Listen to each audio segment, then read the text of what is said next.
గుంటూరులోని Takkellapadu water filtration plant స్తంభాల గరువులోని water ట్యాంకులను collector Ansaria గారితో కలిసి గ్రామీణాభివృద్ధి కమ్యూనికేషన్ శాఖ కేంద్ర సహాయ మంత్రి డాక్టర్ పెమ్మసాని చంద్రశేఖర్ ఆకస్మిక తనిఖీ నిర్వహించారు. ఫిల్టరేషన్ ప్లాంట్లో నీటిని శుద్ధి చేస్తున్న ప్రక్రియను పెమ్మసాని అడిగి తెలుసుకున్నారు. అలాగే ట్రీట్మెంట్ ప్రక్రియకు సంబంధించిన రికార్డులను పరిశీలించారు. ట్రీట్మెంట్ బెడ్ పరిశీలన యంత్ర పరికరాలతో పనిచేసే విధానాన్ని ఆయన పరిశీలించారు. అనంతరం స్తంభాల గరువులోని వాటర్ ట్యాంక్ పై వరకు అధికారులతో కలిసి వెళ్లి పరిశీలించారు. పాత వాటర్ ట్యాంక్ పై మూత లేకపోవడం వంటి సమస్యలను పెమ్మసాని పరిశీలించి అధికారులను వివరణ అడిగారు. అలాగే ఇటీవల నిర్మించిన వాటర్ ట్యాంకు గల ఇనుప మెష్లను మరమ్మతులు చేయించి పక్షులు వెళ్లకుండా పడి చనిపోకుండా చర్యలు తీసుకోవాలని సిబ్బందికి సూచించారు. అలాగే అవసరమైన మరమ్మతులను తక్షణ చర్యలు కింద చేపట్టి ఎలాంటి ఇబ్బందులు లేకుండా చేస్తామని ఈ సందర్భంగా స్పష్టం చేశారు.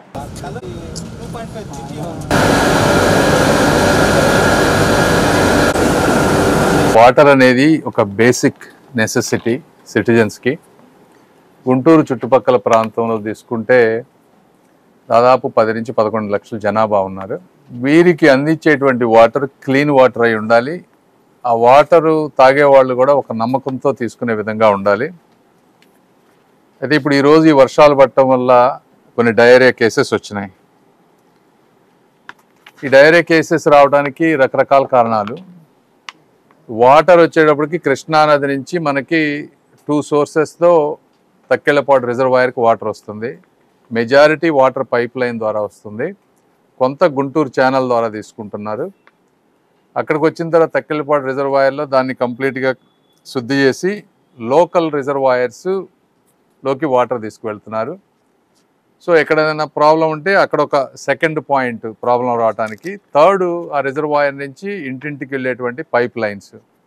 ఈ పైప్ లైన్స్ డ్రైనేజ్ సిస్టంలో మిక్స్ అవటం వల్ల కానీ ఇది third source of contamination. Fourth, ఇవన్నీ కరెక్ట్గా ఉన్నా కూడా యాక్చువల్ వాటర్లో బ్యాక్టీరియా అంటే ప్రాపర్ క్లోరినేషన్ కానీ ఇవి లేకపోవడం. అంటే ఈ 4 కారణాలు జనరల్గా వాటర్ కంటామినేషన్కి కారణాలు. సో ఈరోజు యాక్చువల్గా తక్కెళ్లపాడు మొత్తం కూడా అసలు ఎంటైర్ ప్రాసెస్ ఎలా అవుతుందని విజిట్ చేసి అక్కడ ఉన్నటువంటి సిచ్యువేషన్ అర్థం చేసుకున్నాం. అదేవిధంగా లోకల్గా ఉండేటువంటి రిజర్వాయర్స్ని కూడా విజిట్ చేసాం. దీనికి 1 by 1 ఇప్పుడు యాక్చువల్గా డిస్ట్రిక్ట్ అడ్మినిస్ట్రేషన్, కలెక్టర్ గారు, జాయింట్ కలెక్టర్ గారు వీరందరిని అభినందించాలి. ఎందుకంటే కేసెస్ని ఫాస్ట్గా ఐడెంటిఫై చేశారు.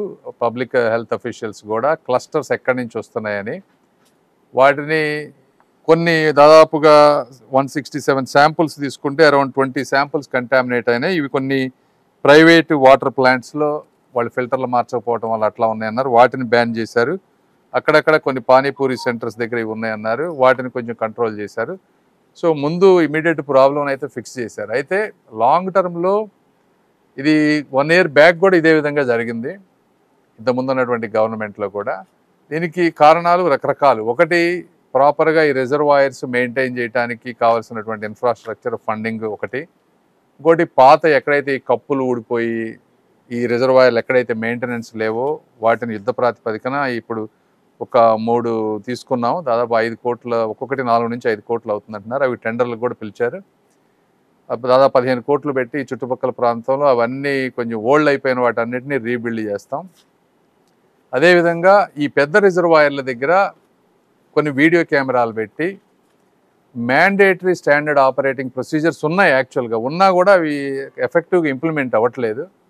కొంత వీడియో కెమెరా మానిటరింగు, తర్వాత మంత్లీ హయ్యర్ అఫీషియల్స్ ఎవరైతే ఉన్నారో దాన్ని ప్రాపర్గా మానిటర్ చేసి స్టాఫ్ని కొంచెం అకౌంటబిలిటీ చేయటం అనేది